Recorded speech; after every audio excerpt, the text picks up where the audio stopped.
Good evening. We are here to talk about how to become an ethical communicator. Now, we are given four approaches on how to become one. The first one is the utilitarian approach. Utilitarianism can be traced back to the school of the ancient Greek philosopher Epicurus of Samos, who argued that the best life is one that produces the least pain and distress. Now, the term utilitarianism is one of the most common approaches to making ethical decisions, especially decisions with consequences that concern large groups of people, in part because it instructs us to weigh the different amount of good and bad that will be produced by our action. Basically, we are talking about moral duty. This confirms to our feelings that some good and some bad will necessarily be the result of our action. Now, in part of the utilitarian approach is the duty-based or the deontological ethic. Now, this one is concerned with what people do, not with the consequences of their actions.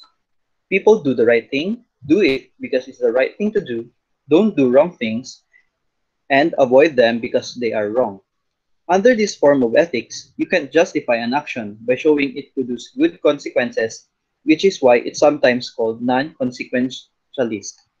Duty-based ethics teaches us that some acts are right or wrong because of the sorts of things they are, and people have a duty to act accordingly regardless of the good or bad consequences that may be produced. Then the next approach is On to the third approach to ethical decision making is virtue ethics. Now, what is virtue ethics?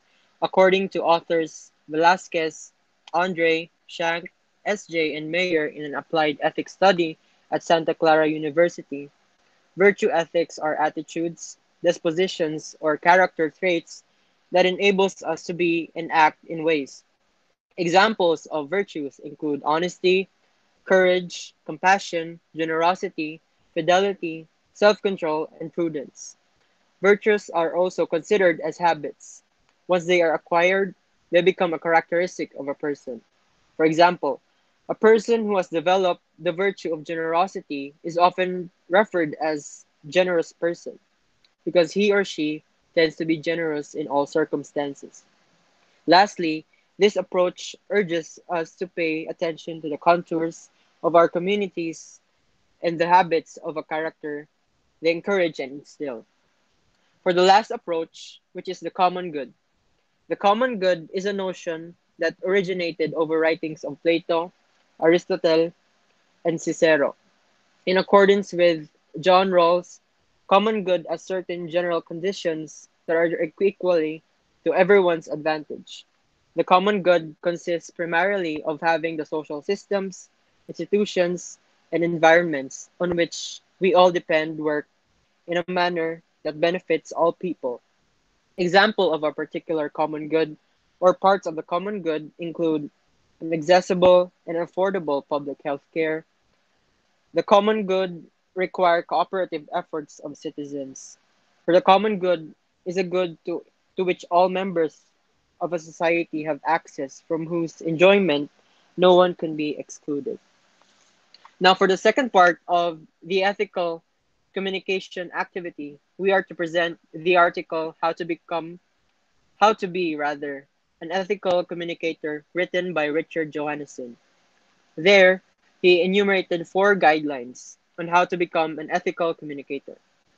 The first guideline states that ethical communicators are to be respectful of their audiences. Communication is a two-way process, therefore, both parties, the speaker and the receiver, are expected to engage or influence to each other. That will solely depend on their attitudes.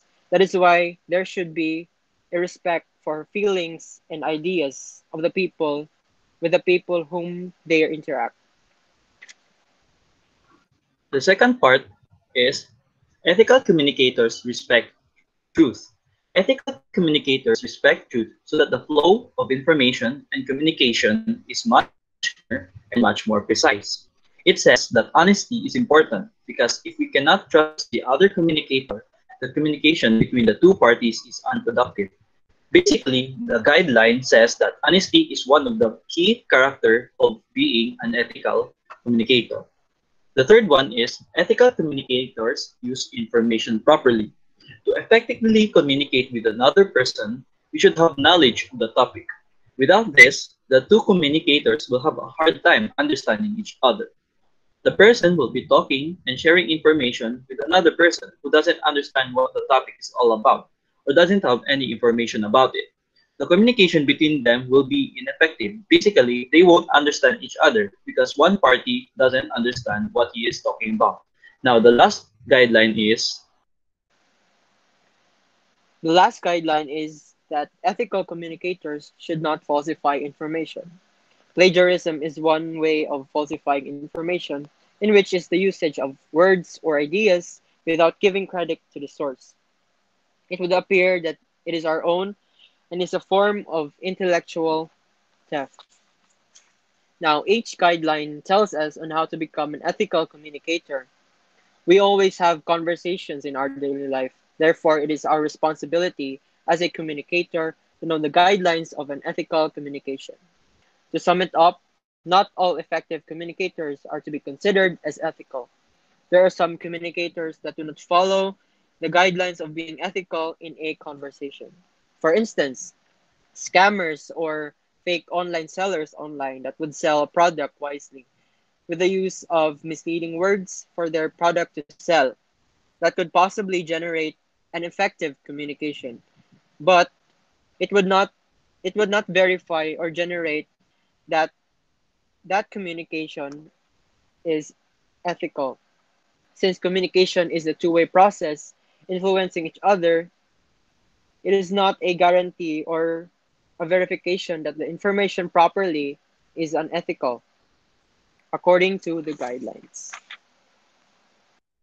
okay, now to the third part of this activity is we will choose a communication situation and we will be discussing on how to become an ethical communicator through this.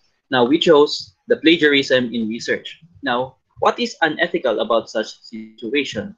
Plagiarism in research is unethical because you are getting information from an article or person without his or her knowledge of you getting it. You are copying information from other people and take it as your own. You are stealing it. Now, why is it unethical? Because honesty is a must-have character of an ethical person. As I have said before, honesty is a key character of an ethical communicator. You are telling a lie in your research that the information is from you, not from any other source. Now, what could you do differently? The only thing that you can do is you could ask permission from the author, but if it is impossible for you to ask for it, the most ethical way for it is to mention the said reference on your research and give credit to the author or the article. Now, what ethical guideline can you suggest? The ethical guideline that I can suggest is the last one, the fourth one. The guideline is we should not falsify information. Plagiarism is stealing, and this is a crime. We should be honest in what we do.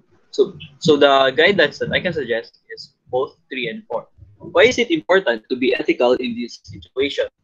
It is important because plagiarism is a crime. It is basically stealing ideas from other people. We should be ethical about this and we should respect the author and we must be honest in our work. That is the end of our discussion on how to become an ethical situation. Thank you.